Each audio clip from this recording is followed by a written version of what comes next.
We talk about it, sing about it, and definitely complain about it, the weather. But have we come to the point where we can control the weather?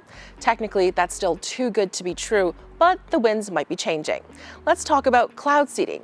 It's described as the enhancement of natural precipitation. To explain how cloud seeding works, we need to first talk about clouds. Clouds are a bunch of water droplets or ice crystals floating in the sky. The water droplets are too small to fall as precipitation, but they are large enough to form the clouds we see. In most parts of the world, these droplets are supercooled, meaning they're below freezing, but they remain liquid. Now, sometimes these droplets are just milling around, pushing past each other and not sticking together, kind of like a missed connection. Other times, these droplets bump into each other, like commuters on a train during a busy rush hour. The water vapors collide and stick to particles floating in the air. It could be dust, smoke particles, or even meteoric debris. Those are known as condensation nuclei. So cloud seeding can produce what we want more or less of, more snow, more rain, or smaller hail pellets. This is done by introducing a seeding agent through pyrotechnic flares attached to an aircraft. Think Roman candles with a mission to deliver those condensation nuclei that encourage more collisions and group huddles by ice crystals inside the cloud. Common seeding agents used are dry ice, the solid form of carbon dioxide, silver iodide, or simple salts like sodium chloride. Seeding agents act as additional ice nuclei. In the case of silver iodide, its structure is very similar to ice, hexagonal, which is why experts think ice wants to bond to it.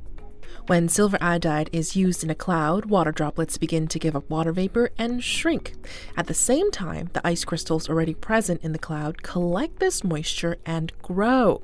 As ice crystals bang into other ice crystals, they become larger and heavier until they fall from the cloud. So why would we even want to do this? Who does it benefit? In the wintertime, increase in snowfall is a very significant value add to organizations like hydropower companies. Idaho Power Company, for example, is interested in having more snowfall during the winter because this produces more runoff in the springtime for hydroelectricity. Wineries, such as ones in Mendoza, Argentina, have also used cloud seeding to protect their vineyards from damage through hail suppression. And lastly, insurance companies like ones in Alberta fund cloud seeding projects in order to lessen damage claims they receive. So how much does it cost? Well, the cost can vary.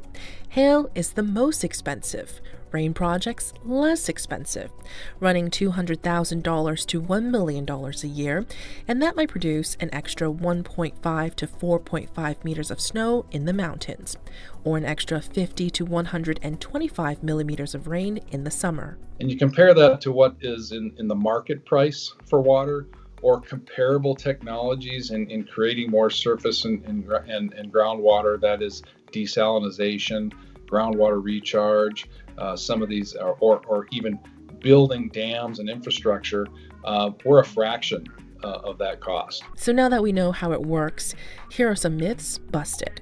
Why don't they cloud seed to extinguish forest fires? Because you can't create rain with cloud seeding. You can only enhance clouds that are already present. Can cloud seeding resolve droughts?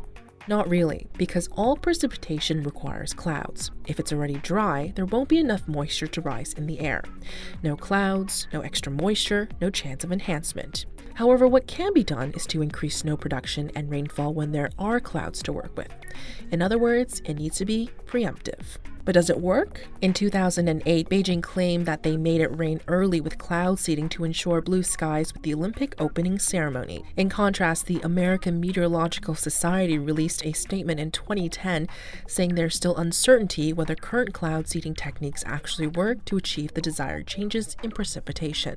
According to the World Meteorological Organization, 52 countries have a weather modification program, and many of them continue to boost funding for such operations, all in an effort to perhaps one day control the weather. Thanks for watching Global News. If you enjoyed what you just saw, please like the video. Also, hit the subscribe button on the screen to make sure you get all the latest international news and best trending video.